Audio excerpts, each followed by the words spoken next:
Welcome back to the catch-up here on Cris Cyborg's YouTube channel. I am James Lynch. She is Cris Cyborg. Cris, great to have you back. How you been? I'm good. Thank you. Training and happy, nice weekend. Yes. And good weather, too. It looks like it's nice out in California, right? Yes. Better than Dallas. Dallas is very cold. Yes. No, I bet. And we'll talk about your weekend in a second here, but I just want to remind our audience, make sure you hit that like button, hit the subscribe button. That's an easy way to support the channel. And if you guys have any questions for us, just leave them in the comments. We'll get back to you when we can. You were in Dallas. You mentioned that for the Vergil Ortiz fight. How was it getting to see Vergil go out there and put on a great show? You know, I watch his training. He's training really hard, and then, you know, it's nice to see the connection. He's his dad too. They're a long time, you know, training together. And, you know, I bet online he's going to win by KO at the 5th round. Nice. But, you know, he did amazing. He did 7 rounds by KO, and we did. And then you can see the crowd, a lot of crowd with him. And he's the next one, you know, next starting boxing. He's had 17 fights, 17 KOs. And, you know, the guy he's fought, you know, Maurice Hooker, we have to give credit to him. He's a very tough guy. You know, we have to real test for Vergil. And he did amazing. It was a huge fight in Texas. I know, even just talking to people in the boxing world, it was a very big deal, them fighting each other. What was it like? I got to ask, being there with a crowd, because I feel like you're living in another world right now, because we're still, you know, a lot of us are not able to go see that stuff. So how was it getting to just see a fight with some fans? You know, I take a lot of pictures with the fans there, and I really feel like I missed that, you know. Yeah. It's nice that you can give the love back to the fans. And, you know, thank you for all the support in Dallas. I have a lot of fans over there, everybody, Cyber Nation. And it's nice, and, you know, it's a boxing fan. You know, people from the boxing really fan, and I'm really happy. Yeah, it's so cool whenever I talk to people in the boxing world that talk about you. Like, that's how much of an impact you've made in combat sports, that people know who you are, which is really cool. Including, I saw Baby Bash, the artist. I saw you get a photo with him. What was it like getting to meet him? It's very cool to see him support Vergil Ortiz. You know, he's over there. He's, you know, the legend, the Mexican hip-hop, you know, and people love him there too. And nice to see him support Vergil and his dad. And, you know, it was a pleasure, Matt. Nice to meet him. And I also saw you were on Renee Paquette's podcast, which is very cool. Oral Sessions. How is it getting to go on her show? She's got a really big podcast.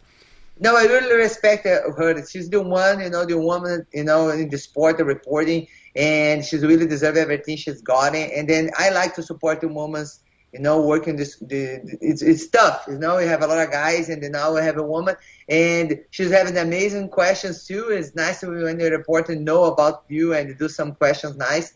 And I'm glad, you know, I've got luck for her, and I'm happy to be at her podcast. Yeah, and she's a fellow Canadian like me, so props to Renee. She's doing great things. It's awesome to see. You know, one of the things that's sort of been talked about over the years is you and Ronda Rousey, but obviously Ronda going over to wrestling, that kind of prevented that from happening. But I wanted to know, is there ever been talk of you and Ronda in WWE? Because that would be a huge match if that ever came together. You know, my team a couple years ago talked to Dan, you know, for see if maybe we can do something together. But for this year, I really focus for my, you know, I'm looking for do 3 fights this year. But, you know, for sure, this match, me, Ronda Rousey, and the WWE is, if it happens, going to be huge. It's nice, you know. Yeah. People would love to see that. No, I've heard that a lot. It would be pretty interesting to see if that ever happened. But yeah, it was cool to see on that podcast and in the wrestling. I know you get a lot of love from the pro wrestling fans as well, so that's pretty cool too. You must have been a proud mom. I saw this on the weekend. Your daughter, Gabby, getting that gold medal in the BJJ tournament, her first one. How cool was that, seeing you know, your daughter follow in your footsteps? You know, she was really nervous before, and, you know, she's really worried about what are people going to think. Because like, your daughter is Cyborg, everybody expects she do, you know, the amazing everything. For Gabby, you just go over there and do, you know, have fun, and you train, you know, you don't need it. You try your best over there. And I try to be far away of her, for not put too much pressure on her, for people don't see me with her. But she did amazing. I'm really proud of her. And she's trained, I think, less than 1 year. And she did great. She won, you know, by decision. And she did great. I'm very proud of her. That's awesome. Do you see her ever pursuing MMA as a career? Is it still too early to say? But it's good that she's getting in jiu-jitsu, right? Yes, she's trained jiu-jitsu, and then she started training wrestling with Jacob. And she's really happy. You know, Jacob is an amazing coach. I trained for him a couple of times for a couple of fights, and she's training for him. She's getting love. She's training now like 3 times a week. wrestling, the rest is tough. You have to love to train, you know?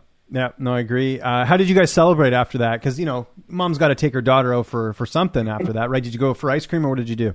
No, we wanted to Brazilian barbecue together. There you go.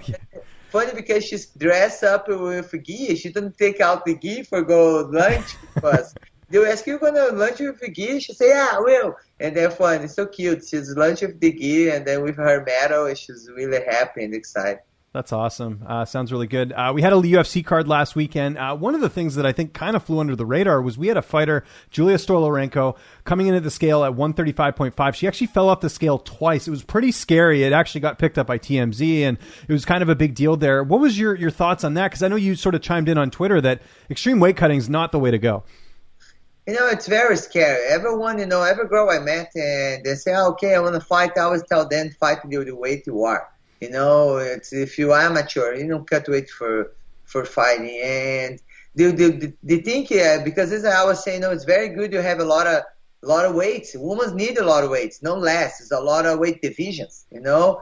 And like I was fighting for about 145 because, you know, I was gonna go under this, you know. And you can say, I think the girls in the UFC little afraid to go to 145 because then see the last girl fight for the title, then they release her. The problem they think about, they're going to delete the division, you know. But I think the first thing you're healthy, the first thing you're alive, and hopefully going to see eventually that all these girls featherweight are going to be in Bellator. Yeah, I think that's going to happen too. It's funny. I just had Felicia Spencer on one of my other podcasts this morning, and she doesn't have a clue what's happening with the division right now because we just don't know. They just have the one featherweight fight book, so we'll be keeping tabs. There's going to be a lot of interesting, matchups to be made if the UFC does get rid of that division. So we'll see what happens. Switching gears a little bit, I saw Roger Huerta's back. For those fans of MMA, Roger Huerta was the very first fighter to be on the cover of Sports Illustrated, very first MMA fighter. He's now back in action. He's still going strong. He's taking on Chris Gonzalez on the Bellator card on April 2nd. What do you think of that fight? It's great to see Roger still kicking and doing a great job in his career. You know, Roger had fight for a long time, and you have to remember he's the first fighter to be free, you know, a free agent in the left of the UFC. That's right. And he's really, now I hear about his move to America, and he's really motivated. He's training for his fight.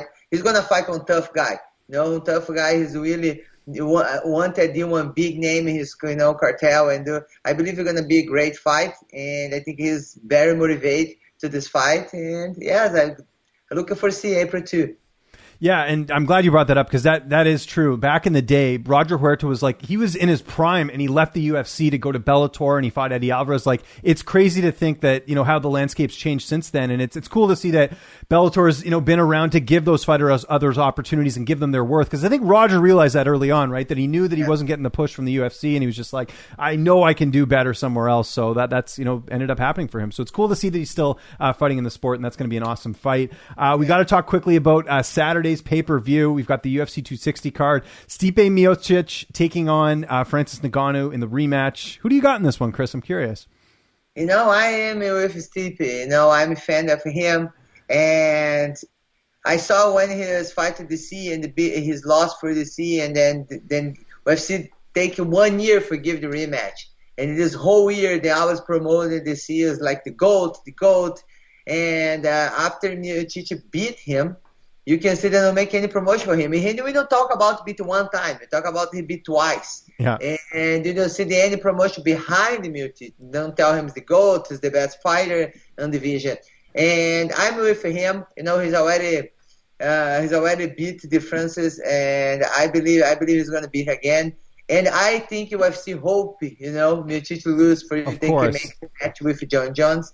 Yeah. But I'm with Stipe. Yes, he's a good person. You know, he's good father with his family. I know some friends know him too, and I'm with him. So I agree with everything you said there. I'm 100% with you. I think Stipe Miocic might be the most underrated UFC champion ever. I mean, we're talking, you know, maybe the best heavyweight of all time, him and Fedor. I mean, there's so many things that he's accomplished in his career that people didn't think was going to happen. However, I think Francis is going to win this weekend, and I'll tell you why, Chris. Hear me out. So Stipe obviously got bet online. Yeah, bet online. Yeah, exactly. Yeah. So what I would say is that if you go if you look at it, they're a couple years removed from the first fight.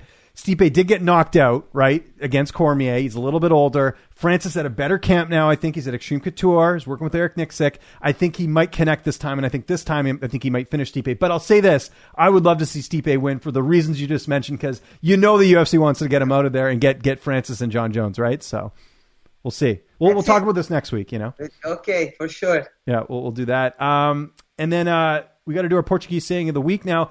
We've done pets before, but I think you know this, Chris. I'm a cat guy. I've got a cat at home. His name's Fuji. He's a British short hair. He's like one of my best friends. I love the guy. So if I go to Brazil, I'm sure I'm going to see some cats around there. I got to ask, how do I? So I would say, can I pet your cat? How would I say that? Can I pet your cat? Okay, for the easy way, you can say, posso tocar no seu gato. No seu gato. No seu gato. No seu gato. Yes. Gato's cat, right? Yeah. Yeah, gato's cat. Okay, yes. Gotcha. So here, we'll do it one more time. So how do I say it again? Posso tocar em seu gato? Você o gato o gaso? Posso tocar em e seu gato. Seu gato. Yes. There we go. Good. I'm getting every week, bit by bit. I'm a cat person too, but before I'm dog person, but then I have some cat, and then now I'm half. I like both, but I just have one cat here, and he's yes. Great. He's always up to no good, but he's a great cat. Before we get out of here, as we always do, got to remind people about the premium service. Do you know when the next Q&A is? I'm sure it's coming up soon, but that's one of the perks. For less than a cup of coffee, you can get access to Cris Cyborg, the premium service, CrisCyborg.com. It's just more interactive. It's really, you get a lot of value for what you get. You pay a little bit, like I said, less than a cup of coffee. You get all this exclusive content. You get the Q&A. And is there anything else I'm missing? And you can pay in Bitcoin, right, Chris? That's another big thing. Bitcoin's at 69,000, I think. Yes, in my website, you guys can buy anything with Bitcoin too.